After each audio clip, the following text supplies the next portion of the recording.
Avec immense plaisir et un sentiment de reconnaissance envers vous, mes compatriotes, que je prends la parole aujourd'hui, la veille de la fête nationale de notre chère patrie. Avant tout propos, j'aimerais donc remercier le bon Dieu qui a fait en sorte que ce jour soit et pour tous les bienfaits pour notre chère patrie durant toute cette année 2025. Et je continue de prier Dieu qu'il étende sa main sur notre patrie. Je rends un vibrant hommage à toutes nos forces combattantes qui aujourd'hui, depuis plus d'un an, sont lancées dans une offensive audacieuse dans des territoires qui étaient autrefois considérés comme des bastions de l'ennemi et qui sont en train d'effectuer avec brio la reconquête de notre territoire. Plusieurs zones ont été reconquises en un mois où nos forces combattantes ont mis pied et s'y sont installées. Toutes les résistances ennemies qui sont opposées à nos forces ont été écrasées. Et nous n'avons connu aucune perte en vie humaine au cours de ces offensives, rien que quelques blessés légers.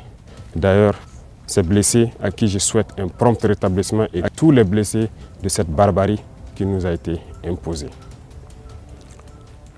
La souveraineté n'est pas qu'un mot, c'est un ensemble. Pour atteindre notre souveraineté pleine et entière, il a fallu passer par la révolution. Cette révolution progressiste populaire décrétée est en cours. Le Burkina Faso aujourd'hui est une vitrine, est un modèle. Nous sommes observés, les gens nous suivent et nous n'avons pas le choix que de réussir.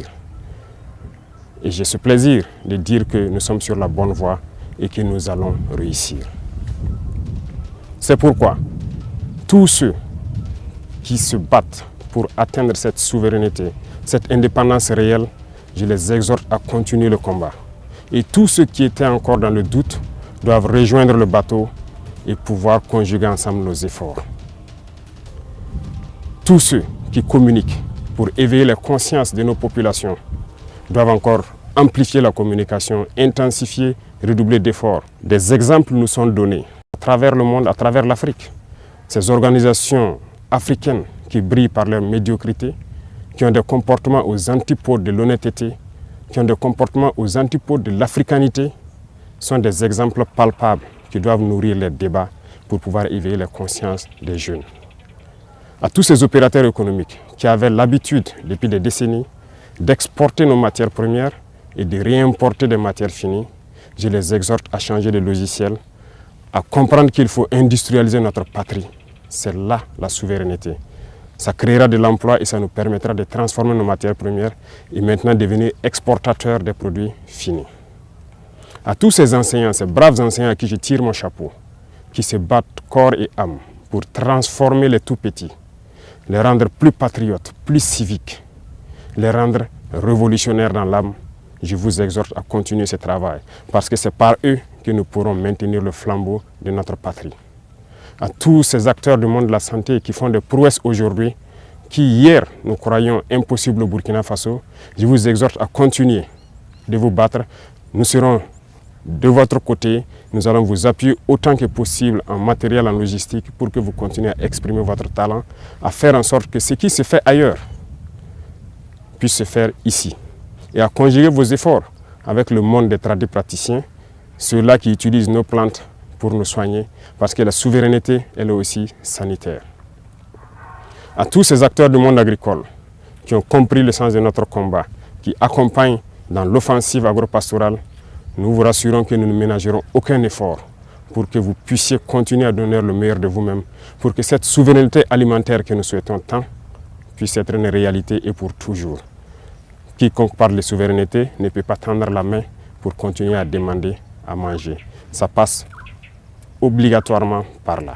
Tous ceux qui se battent pour que nous puissions atteindre cette souveraineté sur tous les plans, pour que nous soyons réellement indépendants, je vous encourage à continuer le combat, à intensifier le combat, parce qu'il faut que nous allions vite et bien. Pourquoi je le dis? Il faut que nous allions vite et bien, parce que tout le monde nous regarde. Le monde entier regarde le Burkina, les Africains regardent le Burkina Faso, qui a dessiné un modèle. Et il faut que ce modèle puisse donc inspirer d'autres peuples à rejoindre le combat de la révolution pour que l'Afrique soit libre, digne et prospère. La majorité écrasante des peuples qui nous soutiennent prie pour que nous réussissions. Nous les remercions et nous leur disons de continuer à nous soutenir parce que ce combat que nous menons, ce n'est pas uniquement pour le Burkina Faso, c'est pour tous les peuples noirs.